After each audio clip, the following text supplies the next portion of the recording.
Hello and welcome to the film room. And today we are going to be looking at the huge upset from Division II Fort Hays against Kansas State.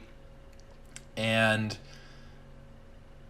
I wanted to watch this game just because I wanted to see how they played against a big time school like Kansas State and how they were able to not only stay in the game but win comfortably.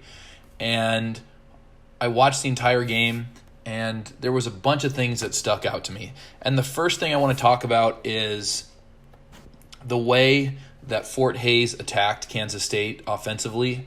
They set a lot of ball screens, and they spaced the floor really well.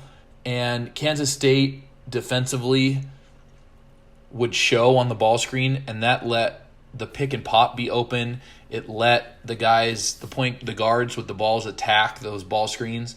And then they took advantage of the recovery. So when a guy comes off a ball screen and you throw back on a pop and the guy has to recover, well, while he's recovering, you have potentially an open shot. You have a driving lane. If a guy rotates up, you have a kick to the next man.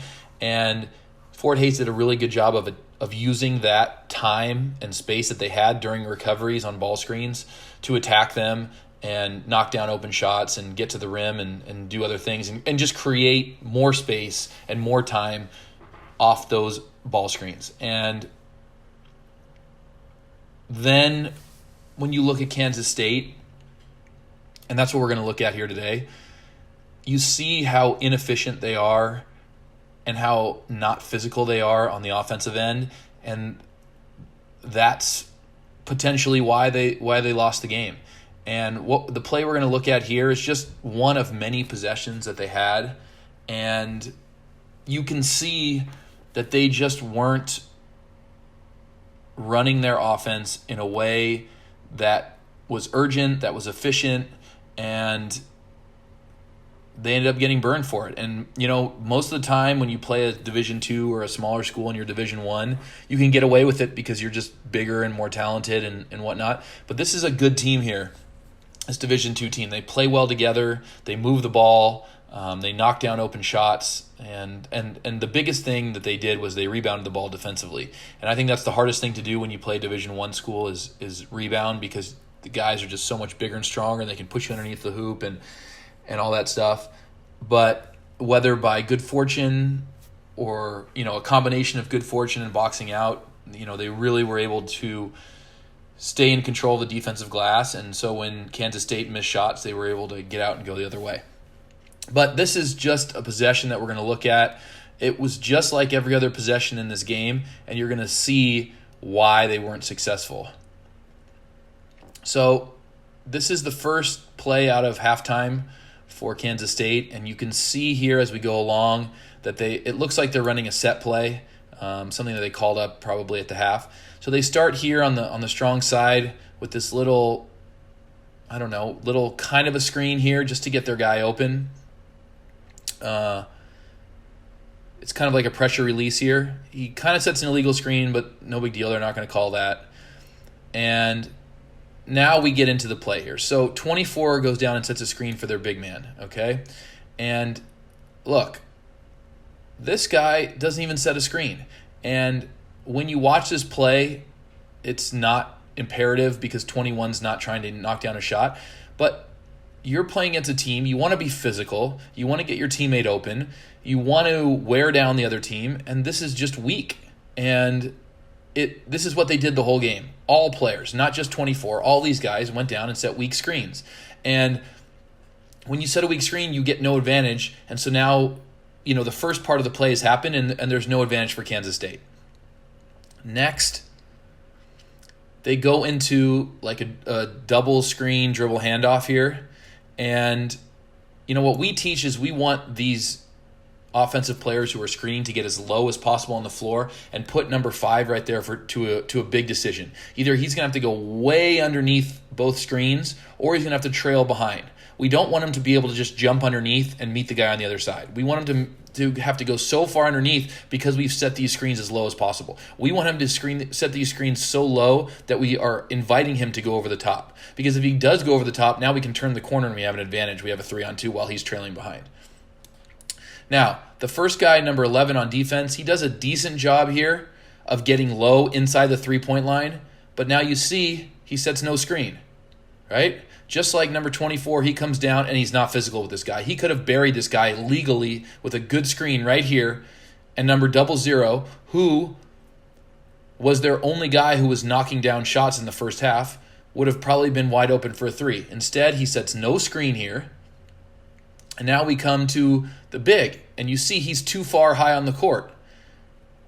If he gets a little lower, or even if he reads this play and turns his body inside, then he just turns and sets a screen there, and now 00 can knock down this three right here.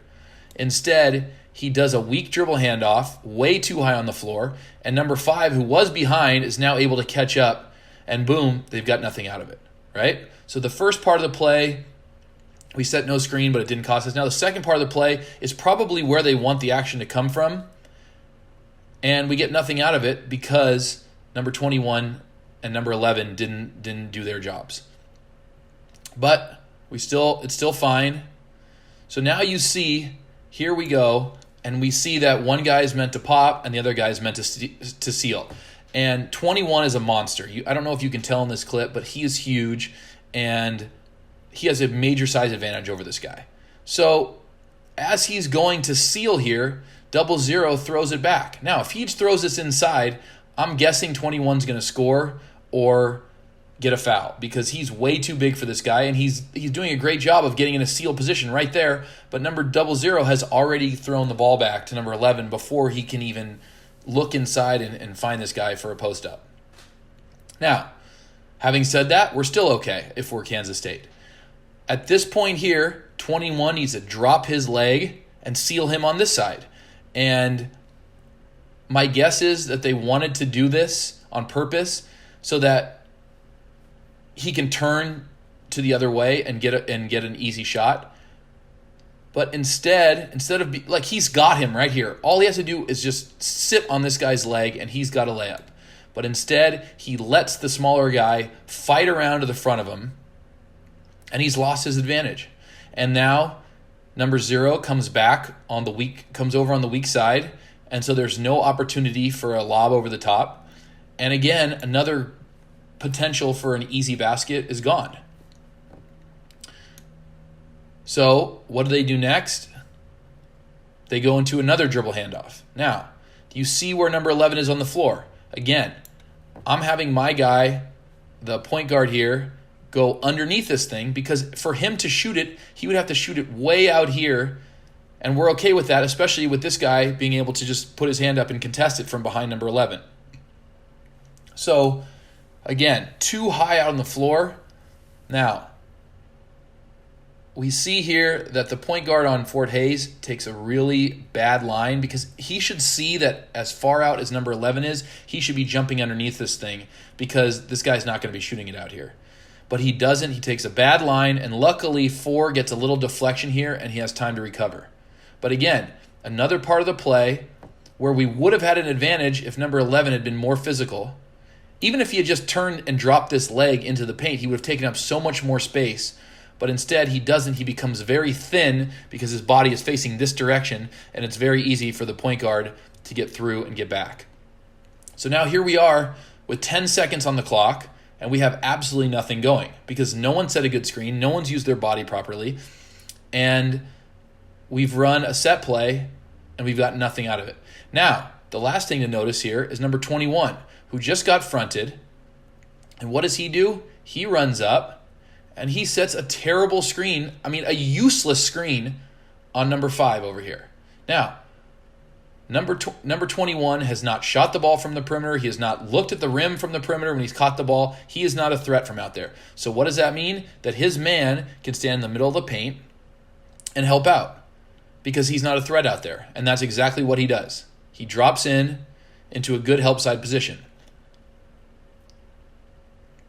Now, the last part of this is number 3.